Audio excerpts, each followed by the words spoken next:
Bismillahirrahmanirrahim. Assalamu alaikum wa rahmatullahi wa barakatuh. Reste avec moi jusqu'à la fin, parce qu'aujourd'hui, une surprise spirituelle t'attend. Quelque chose de simple, mais capable de transformer la manière dont tu vis ce troisième jour. Et si ce rappel touche ton cœur, écris en commentaire « Ya Allah, prépare-moi ».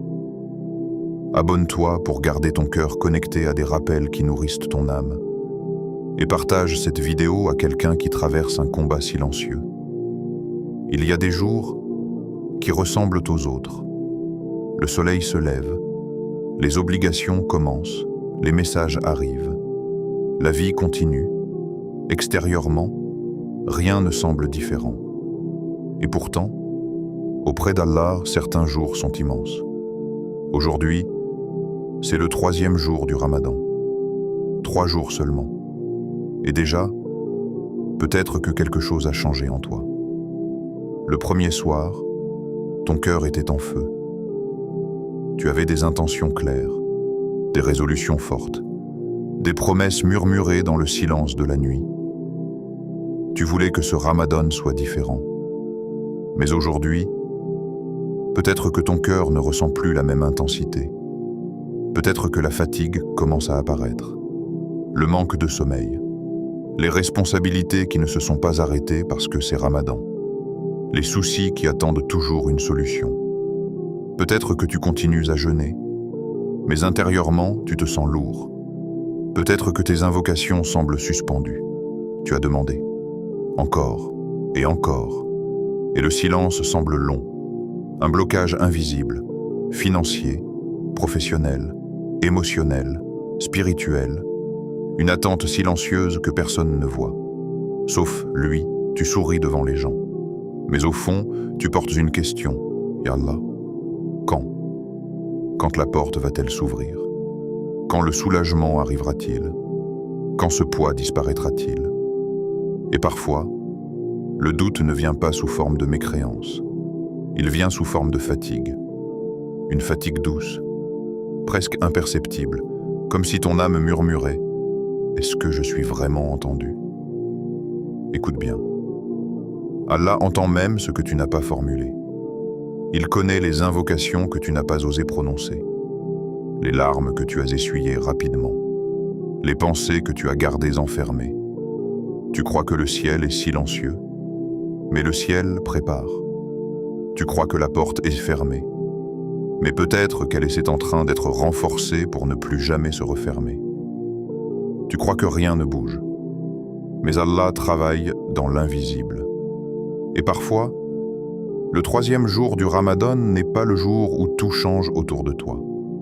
C'est le jour où quelque chose commence à se réaligner en toi. Parce que le Ramadan n'est pas seulement un mois où les situations changent.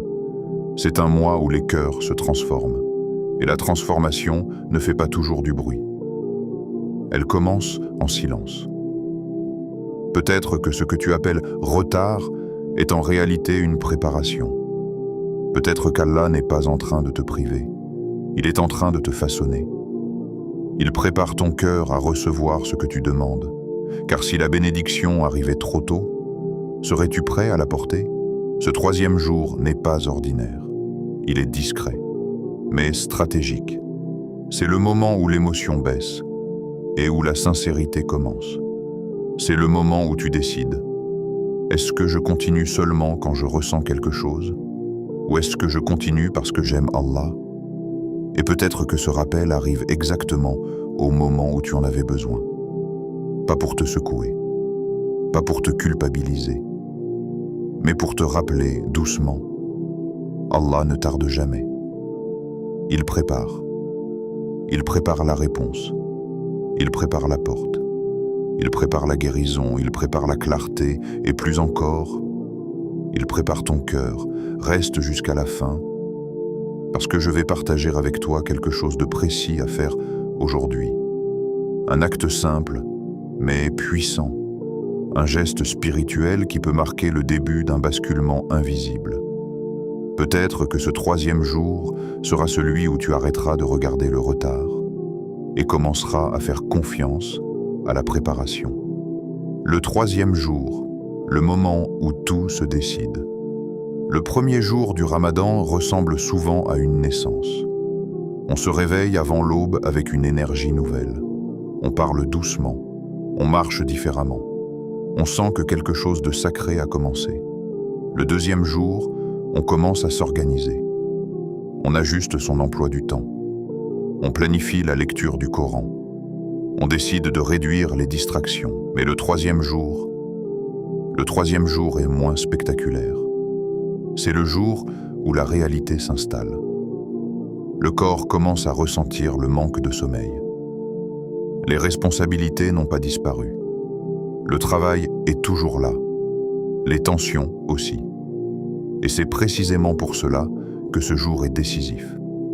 Parce que la foi émotionnelle est facile. La foi stable est rare. Le troisième jour pose une question silencieuse.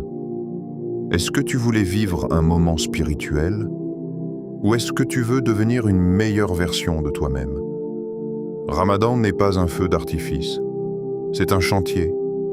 Et dans un chantier, ce qui compte le plus, ce ne sont pas les décorations, ce sont les fondations. Les fondations ne se voient pas. Personne ne les applaudit. Elles sont enfouies sous la surface. Mais elles déterminent tout. Si elles sont fragiles, le bâtiment tremble à la première tempête. Si elles sont solides, même le vent ne le fait pas vaciller. Le troisième jour, tu poses les fondations de ton Ramadan. Pas avec des actions spectaculaires, mais avec des décisions discrètes. Décider de prier même quand tu es fatigué. Décider de lire quelques versets même si tu n'en ressens pas l'émotion. Décider de faire du dhikr même quand ton esprit est dispersé. C'est là que la sincérité commence. Parce que la sincérité apparaît lorsque l'émotion diminue. Lorsque tu continues non pas parce que tu ressens quelque chose, mais parce que tu sais que c'est vrai. Beaucoup commencent le Ramadan avec intensité. Peu continuent avec constance. Or, la constance est plus aimée qu'une explosion d'efforts suivie d'un abandon. Le troisième jour est une transition. Tu passes de l'enthousiasme à la discipline. De l'émotion à l'intention, du sentiment à l'engagement. Et peut-être qu'aujourd'hui, tu ressens une légère baisse. Moins de concentration, moins d'élan, moins de feu. Ne panique pas. La foi a des cycles. Même les compagnons du prophète Mohammed, que la paix et le salut d'Allah soient sur lui, parlaient des fluctuations du cœur. La différence entre celui qui grandit et celui qui stagne, ce n'est pas l'absence de baisse, c'est la réaction face à la baisse. Est-ce que tu ralentis jusqu'à t'arrêter? Ou est-ce que tu ajustes ton rythme pour continuer? Ramadan n'est pas une course rapide, c'est une marche longue. Et dans une marche longue, ce qui te fait arriver à destination, ce n'est pas la vitesse, c'est la régularité. Le troisième jour te donne une opportunité immense. Stabiliser ton Ramadan. Choisir un minimum constant, même si ce minimum semble petit.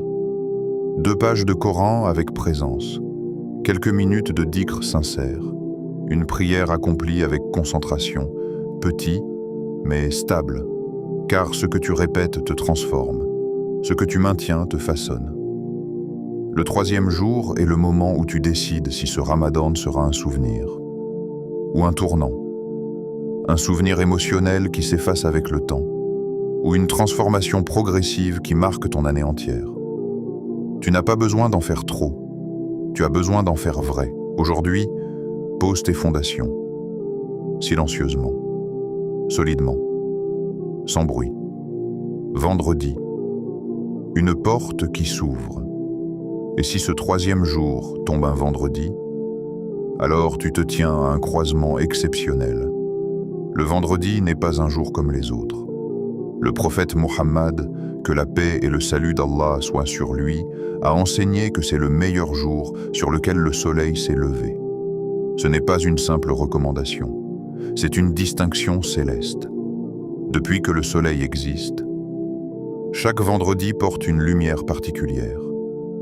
C'est le jour où Adam a été créé, le jour où il est entré au paradis, le jour où il en est sorti. Et selon les traditions, l'heure finale se lèvera un vendredi. Ce jour relie le commencement et la fin. Il relie l'histoire de l'humanité à son destin ultime. Et aujourd'hui, tu es vivant dans ce jour. Rien que cela est une faveur. Mais il y a plus. Le vendredi contient une heure secrète, une heure pendant laquelle toute invocation sincère est exaucée. Les savants ont divergé sur son moment précis. Mais le secret n'est pas l'horaire exact. Le secret est l'espérance. Chaque vendredi, une fenêtre invisible s'ouvre dans le ciel. Un moment où les invocations montent sans obstacle. Un moment où le serviteur peut toucher la miséricorde d'une manière particulière. Imagine, ton invocation répétée depuis des semaines, depuis des mois, attendant simplement cette heure. Peut-être que ton soulagement est suspendu à un instant précis aujourd'hui, un instant où tu lèveras les mains, pas mécaniquement, mais avec un cœur brisé, un cœur sincère. Le vendredi est aussi le jour du rassemblement. Les croyants se tiennent épaule contre épaule, riches et pauvres, forts et fragiles, celui qui cache une douleur profonde et celui qui affiche un sourire. Tous dirigés vers la même Qibla. Cela te rappelle une chose essentielle. Tu n'es pas seul. Tes luttes ne sont pas uniques. Tes peines sont connues d'Allah. Tes larmes ne sont pas invisibles. Le vendredi est une porte vers le pardon, une porte vers le renouvellement, une porte vers la proximité. Et lorsqu'il tombe en Ramadan, c'est comme si deux océans de miséricorde se rencontraient. Le meilleur jour de la semaine, le meilleur mois de l'année. L'un contient une heure d'exaucement, l'autre contient une nuit meilleure que 1000 mois. Ce croisement n'est pas ordinaire. Aujourd'hui peut être un basculement, pas forcément extérieur, mais intérieur. Peut-être que la réponse que tu attends ne sera pas un événement spectaculaire. Peut-être que ce sera une paix soudaine, une clarté nouvelle, une décision que tu n'arrivais pas à prendre. Le vendredi est une porte, mais une porte s'ouvre à celui qui frappe. Frappe aujourd'hui, avec sincérité. Les jours de Rahma, nous sommes encore dans les 10 premiers jours. Les jours de Rahma, la miséricorde. Mais la Rahma n'est pas un concept abstrait. Elle est vivante. Elle respire. Elle descend. Allah se présente comme Ar-Rahman, Ar-Rahim. Sa miséricorde précède sa colère. Elle englobe toute chose. Et pendant ces 10 premiers jours, elle se manifeste avec une douceur particulière. La Rahma, ce n'est pas seulement l'effacement des péchés. C'est une enveloppe, une protection, une tendresse divine qui touche les cœurs fatigués. Peut-être que tu es épuisé d'essayer, épuisé d'attendre, épuisé de lutter intérieurement. La Rahma descend précisément pour cela. Elle ne cherche pas les parfaits.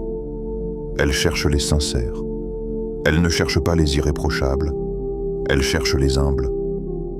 Peut-être que le blocage que tu ressens ne vient pas d'un manque d'opportunité. Peut-être qu'il vient d'un poids intérieur. Une rancune que tu refuses de lâcher. Une jalousie que tu nies. Une tristesse que tu n'as jamais confiée à Allah. La Rahma entre dans les cœurs ouverts. Un cœur fermé par l'orgueil ne peut pas absorber la pluie. Un cœur fermé par le désespoir laisse la miséricorde glisser sur sa surface. Mais un cœur fissuré, un cœur qui admet sa faiblesse, absorbe tout. Dis simplement, « Ya Allah, j'ai besoin de toi ». Sans discours compliqué, sans formule parfaite. La miséricorde d'Allah n'attend pas ton éloquence. Elle attend ton authenticité. Pendant ces 10 jours, adoucis ton cœur. Pardonne si tu peux. Demande pardon si tu dois. Dépose ta fierté. Car parfois, le plus grand obstacle entre toi et la lumière, ce n'est pas le monde. C'est ton propre cœur. La rahma est descendue. Elle circule. Elle cherche une âme prête à la recevoir. Pas une âme parfaite, une âme sincère. Le pouvoir du dhikr, aujourd'hui. Arrête-toi un instant. Respire. Écoute le rythme de ton cœur. Il bat sans que tu lui demandes. Il fonctionne sans que tu le contrôles. Et pourtant, il se fatigue. Il se fatigue des inquiétudes, des comparaisons, des scénarios imaginés, des paroles blessantes entendues ou prononcées. Le cœur accumule. Il accumule des couches invisibles, des traces fines mais répétées. Et au fil du temps, il devient plus lourd. C'est pour cela que le dhikr était vital, pas recommandé, pas secondaire, vital.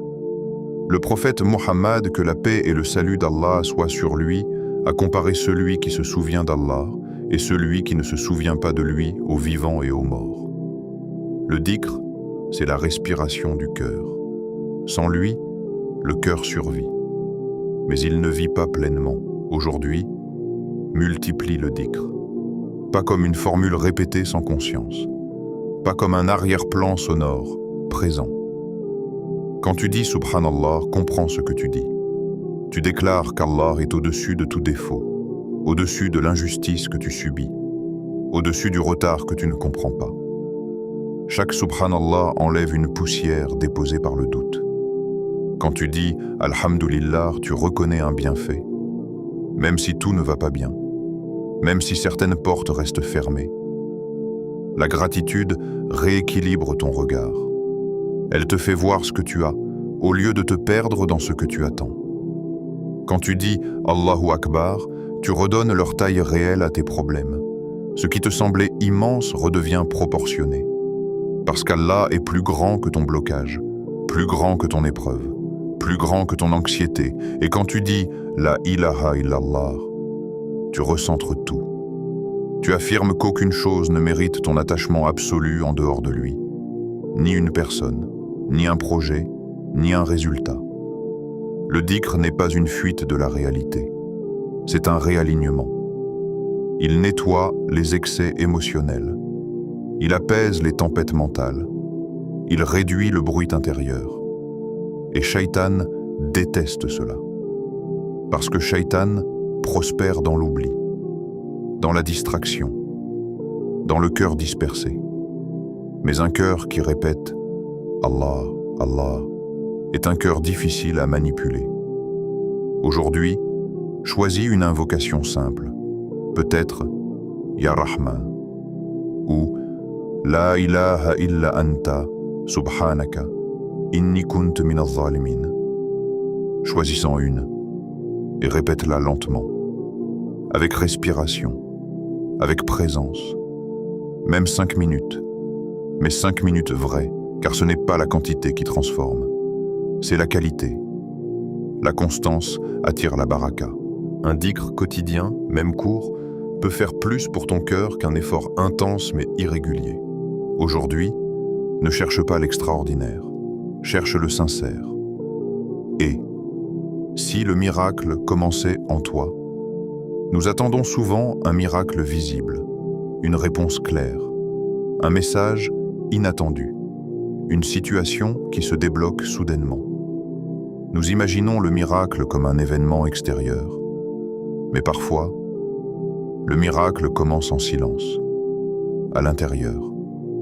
Et si le plus grand miracle n'était pas une porte qui s'ouvre autour de toi, mais un cœur qui s'apaise en toi, peut-être que tu demandes à Allah de changer ta situation.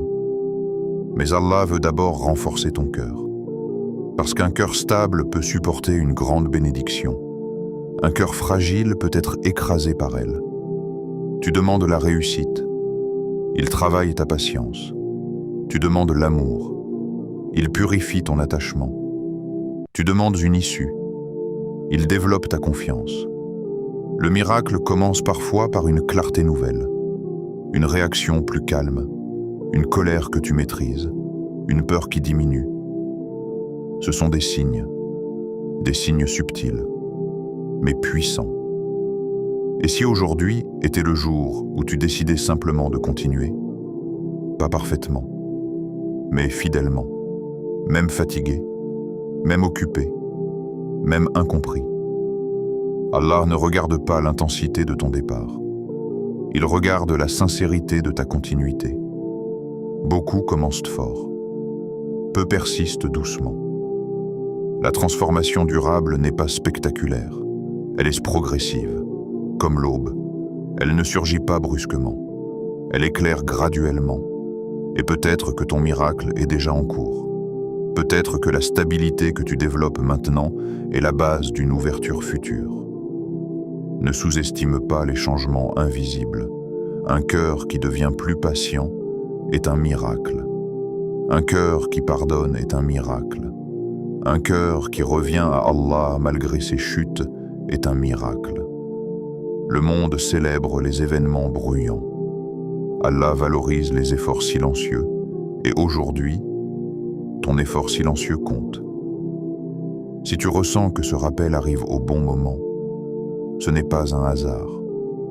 Il y a des messages que l'on entend au moment précis où l'on en a besoin. Peut-être que ton cœur cherchait une parole qui le comprenne, une parole qui ne juge pas, une parole qui apaise. Alors écris en commentaire « Ya Rahma enveloppe mon cœur », pas comme une formalité, mais comme une invocation. Les mots que tu écris peuvent être une intention, et une intention sincère peut ouvrir une porte invisible. Partage cette vidéo à quelqu'un qui traverse un blocage silencieux. Tu ne sais pas ce que les gens portent intérieurement. Un sourire peut cacher une tempête. Un silence peut cacher une prière répétée 1000 fois.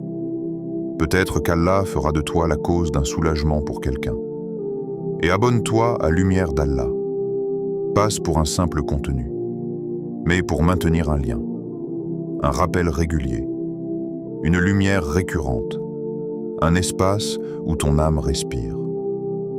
Nous avons tous besoin de rappels. Même les cœurs forts oublient, même les âmes sincères faiblissent. Reste connecté, parce que la constance dans les rappels nourrit la constance dans la foi. Nous sommes au 3e jour. Ce n'est ni le début euphorique, ni la fin intense. C'est un moment charnière. Tout est encore possible. Si tu as commencé fort, stabilise. Si tu as ralenti, ajuste. Si tu as chuté, relève-toi. Les portes sont ouvertes. La rahma descend. L'heure d'exaucement existe. Ton invocation compte. Ta fatigue est vue. Ta patience est enregistrée. Tes larmes sont connues. Ne laisse pas cette journée passer comme une date ordinaire. Habite-la, vis-la, investis-la. Peut-être que c'est aujourd'hui que ton Ramadan commence vraiment. Pas par émotion, mais par décision.